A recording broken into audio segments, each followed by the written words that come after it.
Ramadan dan The Hunger Games, kayaknya dua hal ini nggak ada nyambung-nyambungnya sama sekali ya kan? Tapi gimana kalau saya bilang bulan suci ini tuh sebenarnya sebuah arena. Bukan arena untuk saling mengalahkan, tapi untuk pertarungan yang jauh lebih besar dan lebih penting. Jadi siapin diri, kita akan masuk ke arena ini bareng-bareng. Buat yang mungkin belum familiar, The Hunger Games itu kan soal pertarungan hidup mati di sebuah arena raksasa. Cuma yang paling kuat, paling cerdik, yang bisa bertahan sampai akhir dan jadi pemenang. Di dalamnya semua orang jadi pemburu, berjuang mati-matian buat bertahan hidup. Nah, disinilah letak persamaannya. Ramadan itu arena kita, tapi musuhnya bukan orang lain. Musuh terbesarnya adalah diri kita sendiri. Hawa nafsu, ego, rasa malas, semua godaan yang coba menjatuhkan kita. Pertanyaannya sekarang, siapa yang bakal keluar jadi pemenang sejati di arena ini? Tapi sayangnya nih, di tengah arena spiritual yang super penting ini, banyak dari kita yang malah salah fokus, panahnya salah sasaran. Kita sibuk banget berburu, tapi targetnya keliru. Bisa dibilang ini adalah perburuan yang salah arah.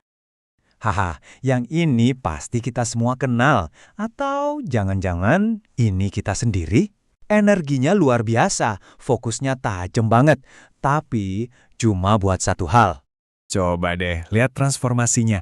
Drastis banget kan? Dari yang tadinya masih santai, tiba-tiba masuk mode panik. Semua gorengan disikat, es buah diborong. Hasilnya, buka puasa kalap, perut begah, dan ujung-ujungnya tarawih pun terlewat karena kekenyangan.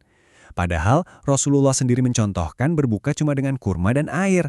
Sederhana, tapi penuh berkah. Entah kenapa ya, Ramadan juga sering jadi musim tebar pesona. Waktu ngabuburit yang harusnya diisi buat nunggu maghrib dengan tenang, malah jadi ajang pencarian jodoh.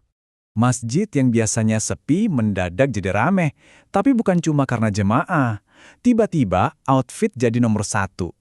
Poin pentingnya di sini adalah bulan yang seharusnya melatih kita untuk menundukkan pandangan, malah jadi ajang cari perhatian. Sayang banget kan? Pahalanya bisa-bisa hangus gitu aja. Nah, ini dia nih, pemburu era modern. Kemenangannya bukan di perut atau di hati, tapi diukur dari jumlah likes dan komen. Ibadah jadi konten.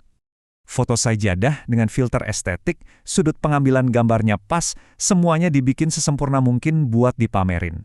Tujuannya? Ya, buat menciptakan citra, tentu saja.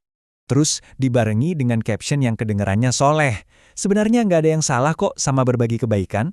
Tapi coba deh, kita tanya ke diri sendiri dengan jujur. Kalau nggak ada yang nonton, nggak ada media sosial, apa semangat ibadahnya bakal tetap sama? Dan daftarnya masih panjang banget. Mulai dari berburu diskon lebaran sampai jadi religius musiman. Seolah-olah Ramadan itu cuma sebuah mode sementara yang kita aktifin selama 30 hari, terus habis itu balik lagi ke setelan pabrik. Oke, kita udah lihat nih berbagai perburuan yang salah arah. Sekarang waktunya kita luruskan lagi bidikan kita. Jadi, apa sih hadiah yang sesungguhnya di arena Ramadan ini? Ini pertanyaan paling penting. Sebelum kita lanjut, coba deh renungin sebentar. Di tengah semua kesibukan dan hiruk-pikuk ini, apa sih tujuan utama kita yang sebenarnya? Pemenang sejati di arena Ramadan itu nggak berburu takjil atau validasi. Mereka fokus mengincar 3 hadiah utama yang jauh lebih berharga dan abadi. Ini dia 3 target utamanya. Ampunan dari Allah, malam Lailatul Qadar yang nilainya lebih baik dari 1000 bulan, dan yang paling penting, perubahan diri yang permanen. Hadiah pertama adalah ampunan total. Ini bukan janji biasa, tapi garansi langsung dari Rasulullah. Beliau bersabda, barang siapa yang berpuasa di bulan Ramadan karena iman dan mengharap pahala dari Allah, maka dosanya di masa lalu akan diampuni. Coba bayangin, semuanya dihapuskan. Coba bayangin semua kesalahan kita, kelalaian, dosa-dosa kecil yang mungkin udah menumpuk, bisa dihapus bersih. Kita bisa mulai lagi dari awal, kayak kertas putih yang baru. Inilah hadiah yang harganya nggak ternilai. Target kedua, Lailatul Qadar. 1 malam ibadah yang nilainya lebih baik daripada kita beribadah selama 1000 bulan. Itu lebih dari 83 tahun loh. Ini adalah bonus terbesar dari Allah yang cuma ada di bulan Ramadan. Tapi perlu diingat ya, hadiah semahal ini nggak datang dengan mudah. Hadiah ini diperuntukkan bagi mereka yang konsisten, yang berjuang sampai akhir, terutama di 10 malam terakhir. Ini bukan waktunya buat kendor, tapi justru waktunya buat tancap gas.